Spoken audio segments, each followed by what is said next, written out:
اور پھر اللہ کی مرضی سے جئیں، اور اللہ کی مرضی قرآن میں ہے، اور قرآن پر عمل کا طریقہ رسول پاک صلی اللہ علیہ وسلم نے بتایا ہے۔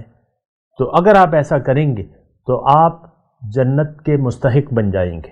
اعوذ باللہ من الشیطان الرجیم، بسم اللہ الرحمن الرحیم۔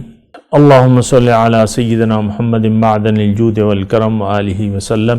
سامعین و ناظرین اکرام، السلام علیکم ورحمۃ اللہ وبرکاتہ۔ آج کا ہمارا موضوع یہ ہے کہ جنت میں داخلے کی شرائط۔ دیکھیں، اللہ تعالیٰ نے انسان کو جب دنیا میں بھجوایا ہے، یہ جب دنیا سے جاتا ہے تو دو ٹھکانوں میں سے ایک ٹھکانہ ضرور اس کا ہوتا ہے۔ جنت میں جانے کی کوشش کے لیے اللہ تعالیٰ نے یعنی انسان کو دنیا میں بھجوایا ہے۔ اس نے دنیا میں آ کے جنت کا ارادہ کرنا ہے، جنت میں داخلے کا ارادہ کرنا ہے، اور جنت کو خریدنا ہے۔ یہ مختلف الفاظ ہیں جو قرآن سے ہی میں آپ کو بیان کر رہا ہوں۔ جنت کو آپ نے خریدنا ہے دنیا میں، اور جنت کو آپ کیسے خریدیں گے کہ اپنے مال و جان کو اللہ کے حوالے کر دیں اور زندگی اللہ کی مرضی سے گزاریں۔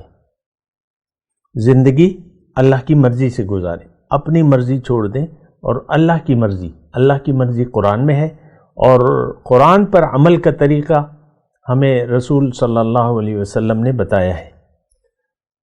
تو جنت کا آپ نے دنیا میں ارادہ کرنا ہے۔ اصل میں ہم نے تو ٹھوکر کھا لی ہے، اور ہم نے دنیا میں صرف دنیا کا ارادہ کر لیا ہے۔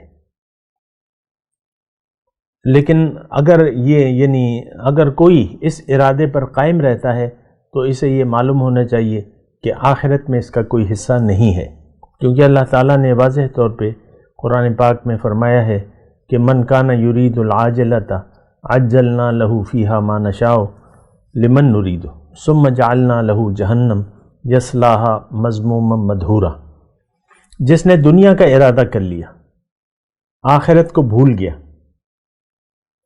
یعنی آخرت کی کامیابی کے لیے کوشش نہ کی اور دنیا کو مقصد بنا لیا اور دنیا ہی کے لیے زندگی گزار دی، تو اس کو میں دنیا دوں گا، لیکن کس کو؟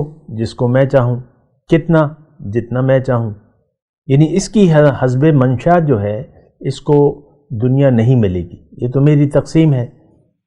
اللہ تعالیٰ نے دوسری جگہ فرمایا ہے کہ جو صرف دنیا کا ارادہ کر لیتے ہیں تو میں بلا کسی کٹوتی کے وَإِنَّا لَمُوَفُّوهُمْ نَصِيبَهُمْ غَيْرَ مَنْقُوصٍ، بغیر کسی کٹوتی کے میں ان کو جو مال ملنا ہے، جو بچے ملنے ہیں، جو کچھ بھی ملنا ہے، وہ تو کاتب تقدیر میں ازل میں لکھ دیا ہے، اس کا دین سے کوئی تعلق نہیں ہے، وہ تقسیم ہو چکی ہے۔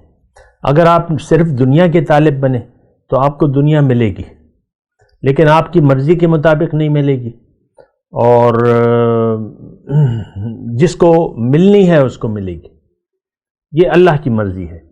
لیکن اس کے بعد اس شخص کا ٹھکانہ ثم جعلنا لہ جہنم، پھر اللہ تعالیٰ نے فرمایا ایسا شخص جو صرف طالب دنیا ہے، اس کا ٹھکانہ پھر آخرت میں جہنم ہے، یصلاھا مذموما مدحورا، پھر یہ جہنم میں داخل ہوگا دھتکارا ہوا اور ذلیل ہو کے۔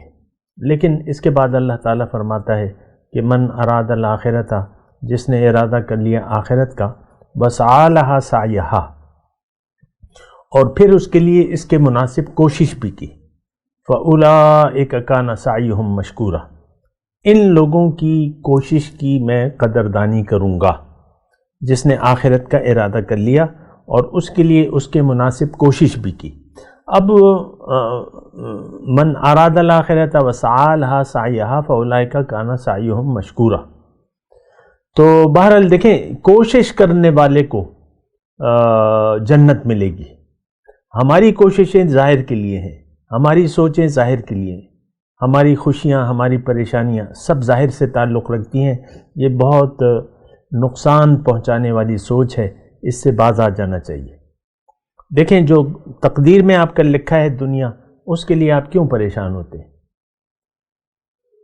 آپ اس کا خیال نکال لیں دل سے، مناسب اسباب کا استعمال کریں، لیکن کوشش آپ جنت کے لیے کریں، کیونکہ یہ آپ کو عمل کے نتیجے میں ملے گی، جزام بما کانوا یعملون۔ تو بہرحال جنت میں داخلے کی میں شرائط بیان کر رہا تھا کہ میں آپ کو اس کا خلاصہ اب تک کی گفتگو کا یہ ہے کہ جنت آپ نے کمانی ہے دنیا میں۔ اگر آپ جنت آپ نے کمانی ہے دنیا میں اور آپ نے ارادہ کرنا ہے اور آپ نے اس کے لیے اس کے مناسب کوشش کرنی ہے، یہ آیت قرآنی کا ترجمہ ہے، وَمَنْ أَرَادَ الْآخِرَةَ، جس نے ارادہ کر لیا آخرت میں کامیابی کا، وَسَعَى لَهَا سَعْيَهَا، اور اس کے لیے اس کے مطابق کوشش بھی کی، ان لوگوں کی کوشش کی قدر کی جائے گی۔ بہرحال ایک اور آیت میں آپ کے سامنے پڑھ دوں کہ ان اللہ اشترى من المؤمنین انفسهم واموالهم بان لهم الجنہ، اللہ تعالیٰ نے مومنوں سے خرید لیے ہیں ان کے مال و جان، اس کے عوض میں ان کو جنت دی ہے۔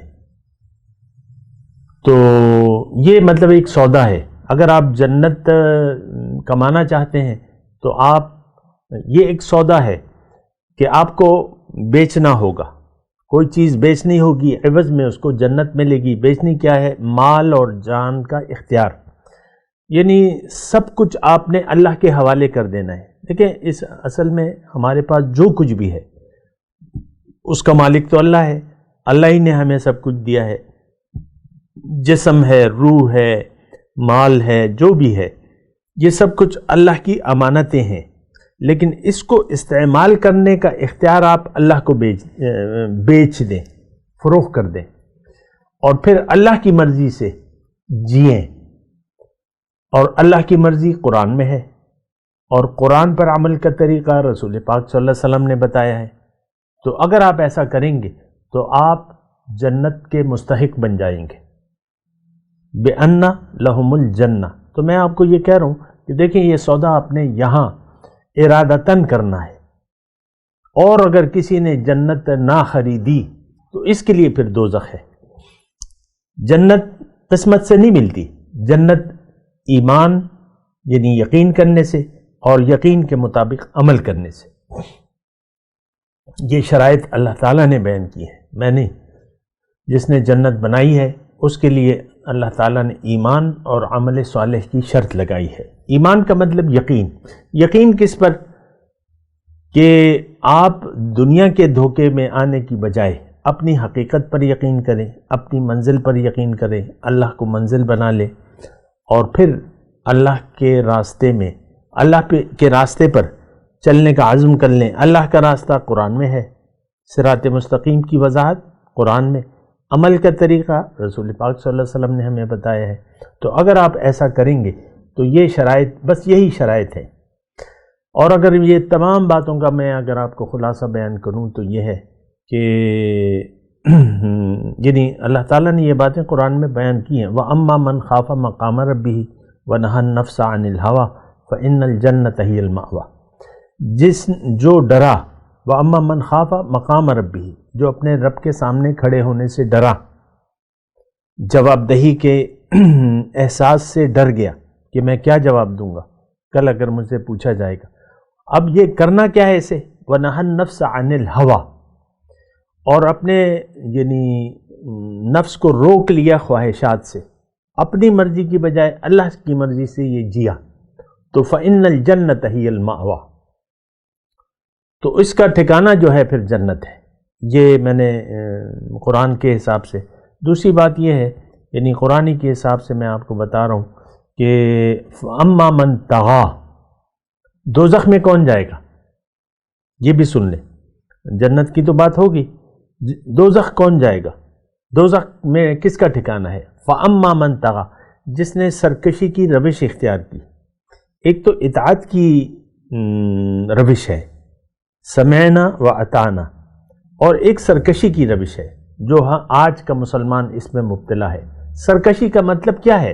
کہ آپ رب کے حکم کے سامنے سر جھکانے کے لیے تیار نہیں ہے، دین کو آپ نے اپنی مرضی کے تابع کر لیا ہے، یہ کروں گا، یہ کروں گی، یہ نہیں کروں گی، ایسا کروں گی، ویسا کروں گی، اپنی مرضی کے مطابق آپ نے دین کو بنا لیا ہے۔ فَأَمَّا مَن طَغَىٰ، جس نے حد سے تجاوز کیا۔ دیکھیں بندگی حد ہے، من طغى وآثر الحیات الدنیا، اس نے دنیا کی زندگی کو ترجیح دے دی۔ دیکھیں ہماری ترجیح آج زندگی گزارنے کی دنیا ہے، آخرت نہیں ہے۔ ہم دنیا کے لیے روتے ہیں، دنیا کے لیے پریشان ہیں۔ آپ دیکھ لیں عام طور پہ اپنی پریشانیوں کو دیکھ لیں، اپنی خوشیوں کو دیکھ لیں، سارے کا سارا تعلق جو ہے وہ ظاہر سے۔ ہم ظاہر کے لیے پریشان ہیں، باطن کے لیے ہماری کوئی پریشانی نہیں ہے، جبکہ پریشانی وہی ہونی چاہیے، کیونکہ قیامت میں جب آپ جائیں گے تو اس کے لیے اللہ تعالیٰ نے لکھ دیا ہے کہ وَأَلَّيْسَ لِلْإِنسَانِ إِلَّا مَا سَعَىٰ، کہ قیامت میں انسان کے لیے بس وہی کچھ ہوگا جس کے لیے اس نے کوشش کی ہوگی۔ تو ہماری کوششیں تو دنیا کے لیے، ظاہر کے لیے ہیں۔ بہرحال وہ آیت میں آپ کو پوری پڑھ دوں، وَأَمَّا مَن طَغَىٰ وَآثَرَ الْحَيَاةَ الدُّنْيَا فَإِنَّ الْجَحِيمَ هِيَ الْمَأْوَىٰ، اس کا ٹھکانہ یعنی جس نے دنیا کی زندگی کو ترجیح دے دی، آخرت کو بھول گیا، تو اس کا ٹھکانہ جہنم ہے۔ یہ بات نوٹ کر لیں، اپنے اوپر رحم کریں، بہتر فیصلہ کریں اپنے لیے۔ ہر انسان اپنی خیر چاہتا ہے زندگی میں، یعنی اگر آپ دھوکے کا شکار ہو گئے تو آپ دنیا کی خیر ڈھونڈیں گے، لیکن اگر آپ کو آخرت پر یقین ہے تو پھر آخرت میں جو امن آپ کو اگر مل گیا تو وہی خیر ہے۔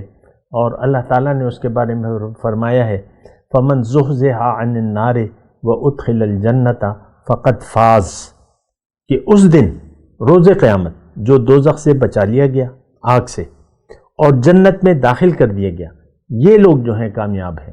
وآخر دعوانا ان الحمد للہ رب العالمین۔ مولایا صلی وسلم دائما ابدا علی حبیبک خیر الخلق کل